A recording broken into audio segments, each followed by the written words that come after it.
¿Cuándo termina uno de sanar? Porque también es una pregunta como muy, muy frecuente que yo puedo ver ahí, ¿no? Está el diálogo entre no debes de usar medicinas, tú con tu propio poder personal tienes que poder sanar, no queremos crear una dependencia, aquel que está buscando todo el tiempo sanar y cuándo dejas de sanar.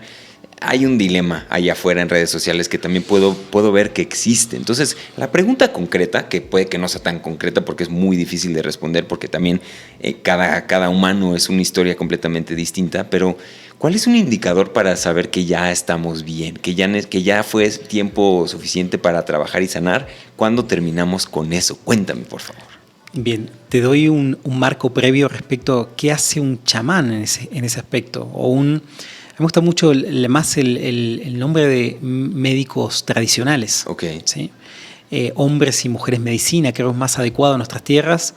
Y me parece que hay que fortalecer la marca medicina tradicional porque en algunos lugares se cree que la medicina tradicional es la alopática, cuando es una medicina que tiene 200 años o por ahí. Claro.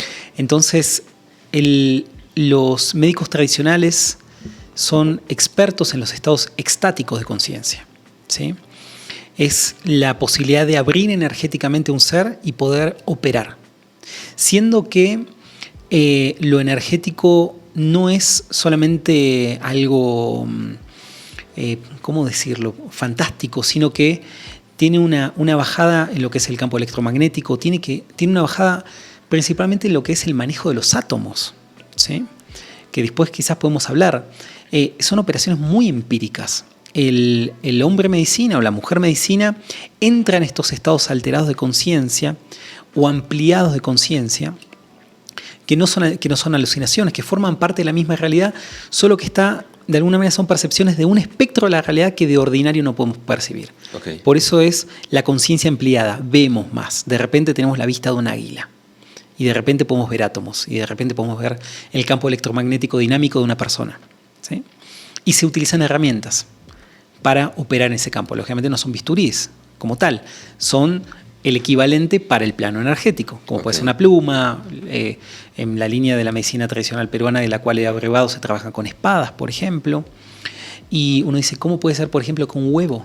¿Sí? Le quita una enfermedad a una persona, o una sintomatología al menos. ¿Sí? Lo que sería bueno es que la ciencia empiece a volcar a los saberes tradicionales para ver qué se puede aprender de eso. ¿Sí? Claro. No están reñidas estas herramientas. De hecho, tengo la fortuna de contar con el entero apoyo de mi papá y colaborar juntos en intercambios de saberes entre la medicina alopática y la medicina tradicional y pensar juntos algunos casos cuando me viene alguien con brotes psicóticos, qué medicaciones tomó, preguntarle cómo se puede manejar. De hecho, él como neurólogo dice, la neurología no cura la migraña. Usted puede decir, un rapé bien preparado puede ayudar a un tratamiento para la migraña. ¿Sí? Y es muy fuerte eso. El chamán, desde un punto de vista para mí profundo, tiene un don de servicio a las comunidades. ¿Sí? Por eso yo no pondría la figura del hombre medicina o el chamán o el experto en medicina enteogénica para el campo lúdico ni para el campo gnóstico, que son otros usos que podrían ser válidos, sino para el servicio a la comunidad. Y este servicio de alguna manera tiene que ser de entrega total. Cuando un chamán de alguna manera no da servicio, no ayuda a la gente, directamente se lo apartaba y se daba el cargo a otro en las culturas tradicionales chamánicas. Okay. Entonces, ¿qué es el servicio de sanación que dan estos personajes? Es muy compleja esa respuesta, porque se puede responder tanto desde el que da el servicio como el que lo recibe.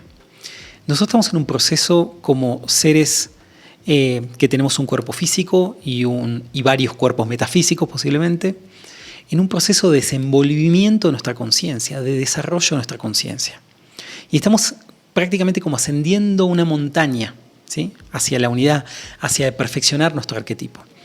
En ese ascenso hay accidentes y también hay amenazas.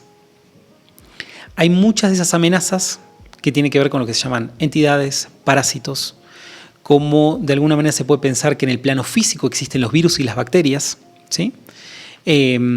Cosa que en tiempos remotos pre-Pasteur, por ejemplo, no se consideraba eso, era una locura. Hoy en día lo podemos comprobar con un microscopio, la existencia de esos entes, esos microorganismos. En el plano espiritual eso existe. ¿Cuál es el microscopio para ver esos entes energéticos dañinos del cuerpo espiritual y emocional de las personas? Son las plantas enteogénicas, que nos dan la visión para poder ver esas realidades y removerlas. Al mismo tiempo hay un espectro de posibilidades dentro de lo que es la salud que es enorme. A veces hay cosas que son puramente mecánicas y que no hay mejor que un antibiótico, por ejemplo. Hay que saber danzar entre las medicinas. De vuelta, no están enemistadas. Y mucho de lo que es el trabajo de la sanación tiene que ver con liberar a la persona, centrar a la persona, recordarle el poder personal, recordarle la potencialidad espiritual que tiene, ¿sí? Emanciparla de cualquier tipo de atadura y también curarla de daños que pudo haber recibido, entre tantas otras cosas, ¿sí? Cada una de esas cosas tiene cierta metodología. Ahí es donde se va operando. Lógicamente, ¿existe la charlatanería en todo esto? 100%, como en todo. Claro. ¿Sí? Existen personas que son honestas, que son deshonestas, gente que hace bien las cosas, gente que solamente hace show. Sí, sin duda. El tema es cada quien regirse por su propia intuición, por su propia conciencia, por testimonios de otros. Investigar, necesito tal servicio. Tengo una depresión crónica y no me la puedo sacar con un antidepresivo hace 15 años. Listo. Buscar una alternativa. Quizás la medicina tradicional no es la primera opción, pero cuando uno ya agotó todas las herramientas de la medicina alopática, puede volver la mirada a la medicina tradicional a ver qué me pueden ofrecer. Bien concreto. ¿Me va a curar o no me va a curar? No es una cosa de creencia. Afortunadamente el chamanismo trabaja con el imaginario de la naturaleza, ¿sí? No necesitamos creer ni en deidades sumerias ni en deidades cristianas. Es puro trabajo con los elementos de la naturaleza. La magia es eso, la combinación de esos elementos. Entonces la sanación, por un lado, en servicio es eso. ¿Cuándo una persona de alguna manera puede considerarse sana? Yo no sé si existe tal cosa. Creo que de alguna manera podemos estar como atletas de alto rendimiento espiritual en un estado, en unas condiciones muy óptimas. Y saber que tenemos lapsos de holgazanería, donde descuidamos, donde tenemos una lesión y tenemos que de alguna manera curarnos, hacer una rehabilitación. Pero el gran mensaje de la sanación es: hay que estar constantemente en la mejor versión posible de uno mismo, sabiendo que la vida misma se va a procurar de ponernos en situación donde ponga a prueba nuestra fortaleza energética, ponga a prueba nuestros conocimientos. Sin pruebas la evolución no existe, nos estancaríamos. Entonces el estar deshaciéndose, el estar enfermándose por alguna manera, forma parte del juego evolutivo también.